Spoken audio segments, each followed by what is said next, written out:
Welcome back to Into the Paradox. Today we are swapping the dense forests of the Pacific Northwest for the vast frozen taiga of Siberia. We're talking Russian cryptids and the deep, often terrifying connections they share with the myths right here on our own continent. I'm Peter, and joining me today are two incredible minds. Anastasia, a historian and researcher with an intimate knowledge of Russia's hidden corners, and Martin, our resident specialist in comparative folklore. Welcome to you both. Thank you, Peter. It's good to be here. Currently diving to the deep end of the mythology pool. Anastasia, let's start with the geography. When we talk about cryptids in North America, we talk about isolation, massive, untapped wilderness. Russia seems to take that concept and multiply it by 1,000.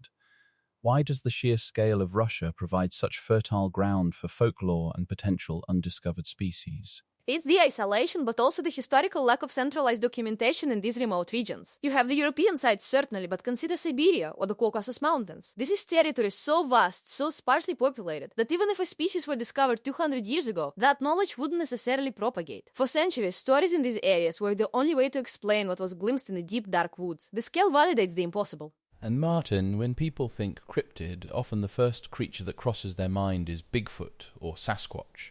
Russia has its parallel, doesn't it? The creature known as the Almasty. Absolutely. The Almasty is perhaps the most compelling example of a cross-cultural folk archetype.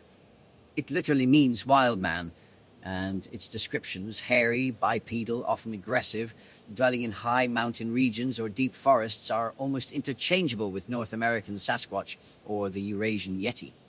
Anastasia, are the reports of the Almasty historical or contemporary? Both. We have accounts dating back to the 15th century, with historical figures including Russian tsars hearing reports of these wild, non-human people. But critically, in the 20th century, particularly following the Second World War, there were numerous high-profile military and scientific expeditions into the Caucasus and Pamir Mountains specifically, looking for physical evidence. The belief remains incredibly strong in certain regions, often tied to very specific geological features. Martin, what does it tell us from a folklorist perspective that two completely disparate cultures, separated by oceans, develop nearly identical myths about a giant, shy, hairy hominid? It suggests one of two things. Either there is a fundamental, undiscovered primate species that has managed to maintain a worldwide distribution in specific extreme ecosystems, which is the cryptid hunter's hope, or, and this is more likely, the wild man is an archetypal fear. It's the human shadow, the fear of our own pre-civilized self. Every culture needs a boundary marker, something that separates the civilized village from the terrifying, unpredictable wilderness. The Almasty, or Sasquatch, occupies that precise boundary. Fascinating, but Russia's creatures aren't all just enormous solitary primates, are they? Anastasia, what happens when we move away from the generalized Bigfoot type and look into creatures more specific to Slavic folklore, which might not have a direct North American equivalent? That's where it gets truly interesting. You move from the biological mystery to the cautionary tale. Take the Leshy, for example. The Leshy is the spirit of the forest, the master of the woods. He is not just something you see, he's something that actively controls the environment. He can lead hikers astray, mimic voices and hide paths. So he is the embodiment of getting truly lost. Precisely. The North American equivalent might be a malicious spirit that hides your keys, but the Leshy controls the very terrain you walk on.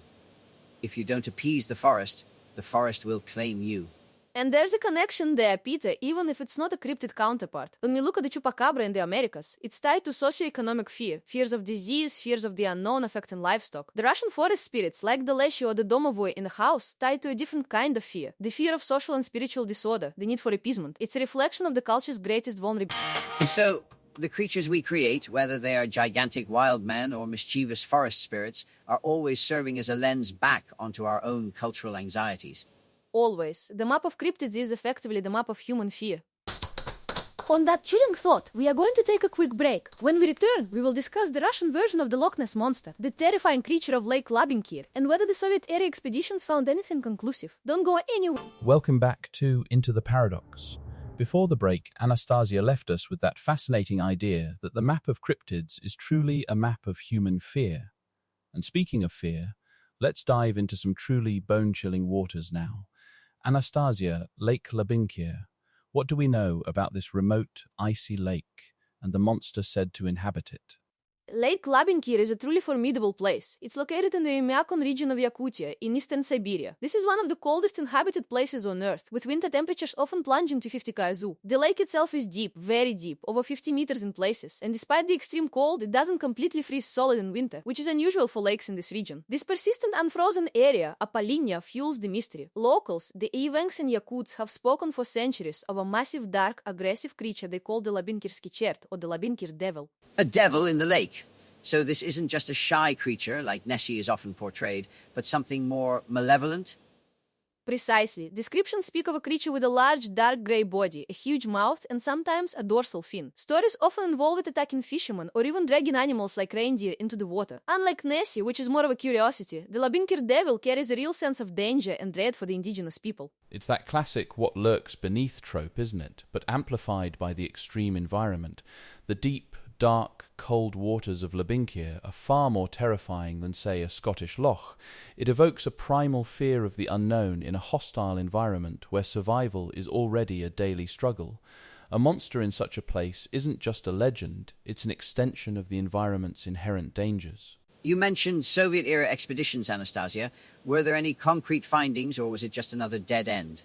There were several, yes, most notably in 1958 and then again in the early 1960s. A team led by a Soviet geologist named Viktor Tverdokhlebov conducted extensive research. He personally claimed to have seen the creature. His team used sonar, and they did detect large unexplained moving objects under the ice. There were even reports from a fisherman, a local named M.P. Grigoriev, who claimed to have seen the creature frequently. But despite those tantalizing clues, no definitive physical evidence was ever brought back. No photographs, no carcasses, nothing truly conclusive. Though in the 2000s, a Russian dive team claimed to have found a jawbone and skeleton fragments that were unidentifiable as any known species. That remains unconfirmed, of course.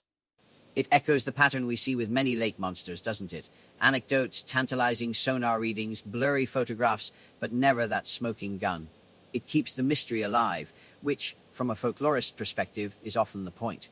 The myth functions as a narrative, not necessarily as a scientific proof. So if the Almasty is the wild man archetype and the Labinkirski Chert is the deep water terror, what other unique fears or cultural narratives do we find embedded in Russian cryptids? Anastasia, are there any creatures that speak to the political or social anxieties that might be more specific to Russia's tumultuous history? That's a brilliant question, Peter. Beyond the physical, there are entities that speak to the psyche. Consider Rusalka, for instance, often depicted as beautiful, seductive water nymphs or mermaid-like spirits. They lure men to watery graves. They are souls of drowned women, often victims of injustice, sometimes associated with suicide. This isn't just a monster, it's a tragic figure, a byproduct of societal failure or personal despair, transformed into something dangerous. It speaks to the fear of temptation, the hidden dangers of natural beauty, and the unresolved suffering that can linger and cause harm. And that ties directly into the femme fatale archetype we see in various cultures, but with a uniquely Slavic twist of melancholy and spectral vengeance. In North America, we might have spirits tied to specific tragic events, but the Rusalka is almost a class of being, a consequence of a specific type of social injustice or fate. It's a very powerful and emotionally resonant cryptid. It adds a layer of sorrow to the terror. So the environment creates the physical cryptids, but history and societal pressures can create the spiritual or emotional ones, almost like a manifestation of collective trauma. Exactly. And then there are creatures that embody the vastness and the unforgiving nature of the land itself. The Likho, for example, it's often depicted as a one-eyed old woman, a spirit of ill fortune. It's not a monster you fight, it's bad luck personified. It follows you, saps your strength, causes misfortune. In a land where life can be incredibly harsh and resources scarce, the idea of an entity that specifically brings bad luck, that is a palpable fear. That's a fantastic point, Anastasia. The Likho is a personification of the unpredictable cruelty of life, which is certainly a universal fear, but it's given a very specific form in Slavic folklore. In other cultures, bad luck might be attributed to breaking a taboo or a curse, but the Likho is an active, malevolent agent. It's the inexplicable run of misfortune, the endless streak of bad breaks, given a face. You know, in North America, our equivalents might be less specific, more generalized curses or hexes, but rarely a singular entity like the Likho that just embodies persistent, inescapable bad luck. It sounds like a far more existential dread than a cryptid you can potentially trap or study. It's something you can't escape, because it's almost woven into the fabric of existence. So, to bring it back to our starting point, what do these comparisons tell us about the human condition, regardless of geography? What's the overarching message here, Martin? I think what it tells us, Peter, is that we are all fundamentally trying to make sense of the world. We're trying to categorize the unknown. Whether it's the vast, impenetrable forest, the terrifying depths of a lake, or the inexplicable misfortunes that plague our lives, humans have an inherent need to put a name and a narrative to these things. Cryptids, then, aren't just fascinating stories, they're cognitive tools. They are the stories we tell ourselves to explain the inexplicable, to give form to our fears, and sometimes to offer a cautionary tale or even a shred of hope that there is more out there than we understand. And critically, they reflect the landscapes and societies they emerge from. The Russian cryptids, born from extreme wilderness, immense isolation, and a history steeped in hardship, are often more primal, more deeply embedded in the environment itself. They aren't just observers, they are active participants in the forces that shape daily life and death. The Almasty represents the untamed nature, the Leshy the soul of the forest, the Labinkir devil the danger of the deep, and the Rusalka the tragic consequences of human suffering. They are the very essence of Russia's untamed spirit, both beautiful and terrifying. That's beautifully put, Anastasia. And Martin, your insights into the archetypes really bring it all together. It's clear that whether we're talking about Bigfoot in the Pacific Northwest, or an Almasty in the Caucasus, or even the mischievous Leshy versus a localized poltergeist, we're ultimately talking about shared human experiences, fear, wonder, the need for explanation, and the stories we craft to navigate an often unpredictable world. Thank you both so much for joining me today on Into the Paradox. It's been an absolutely incredible journey through the hidden corners of Russian folklore and into the universal depths of human imagination. My pleasure, Peter. Always a delight. Thank you for having me. A truly thought-provoking discussion. And thank you, our listeners, for tuning in to Into the Paradox. Remember, the world is full of wonders, and sometimes the most profound truths lie just beyond the edge of what we think we know. Until next time, keep exploring and keep questioning.